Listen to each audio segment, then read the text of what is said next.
என்னடா இது fish fry தானே அப்படின்னு நினைக்காதீங்க. இது செம்ம டிஃப்ரெண்ட்டான ஃபிஷ் ஃப்ரை, செம்ம டேஸ்ட்டான ஃபிஷ் ஃப்ரை. இதுக்கு தனியாக மசாலாவும் அரைச்சி லாஸ்ட்டில் சேர்க்க போகிறேன். என்னென்ன பண்ணலான்னு பார்க்கலாமா? எந்த ஃபிஷ்ஷில் செஞ்சாலும் இது நல்லாயிருக்கும். எப்போதும் போல் நான் இன்றைக்கி ஜேபி மசாலா தான் எடுத்துக்க போகிறேன். அப்புறம் லெமன் கொஞ்சம் புழிஞ்சு விட்டுக்கலாம், கொஞ்சமாக ரவை, அதுக்கப்புறம் கார்ன்ஃப்ளவர் மாவு, லைட்டாக உப்பு போட்டுக்கலாம். போட்டுட்டு நல்லா மேக்னேட் பண்ணிவிட்டு இந்த மாதிரி 4 பீஸ் 4 பேட்சாக போட்டு நான் எடுத்துக்கிறேன். இதுதான் வந்து ஃபஸ்ட்டு லேயரு. ரெண்டாவதுக்கு வந்து மிளகு, ஜீரகம், இஞ்சி, பூண்டு, வெங்காயம், ஒரே ஒரு பெரிய வெங்காயம், ஒரு கை கருவேப்பிலை, ஒரு பச்சை மிளகா. இன்னும் உங்களுக்கு காரம் வேணும்னா வரமிளகா கூட போட்டுக்கலாம். நல்லா குறைன்னு அரைச்சி எடுத்துக்கோங்க. இப்போ இதை அதே பேன்லேயே போட்டுக்கலாம். நம்ம ஃபிஷ் பொரிச்ச பேன்லேயே போட்டுட்டு கொஞ்சோண்டு ஒரு 2 to 3 மினிட்ஸ் வதக்கிக்கோங்க. அதுக்கப்புறம் உங்களுக்கு எத்தனை மீன் வேணுமோ அத்தனை மீன் போட்டுக்கோங்க. நான் இன்றைக்கி ஒரு 3 மீனில் தான் இதை ட்ரை பண்ண போகிறேன். நானுமே இன்றைக்கி தாங்க ஃபஸ்ட்டாக ட்ரை பண்ணுறேன். சீரியஸாக இந்த மசாலா மேலே கோட் ஆகிற மாதிரி நல்லா அப்ளை பண்ணிக்கோங்க.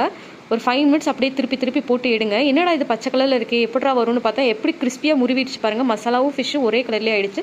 இறக்க போகிறதுக்கு முன்னாடி கொஞ்சோண்டு லெமன் புழிஞ்சு விட்டுக்கலாம். கொத்தமல்லி நல்லா கை நிறைய அள்ளி பொடியாக நறுக்கி போட்டுக்கோங்க.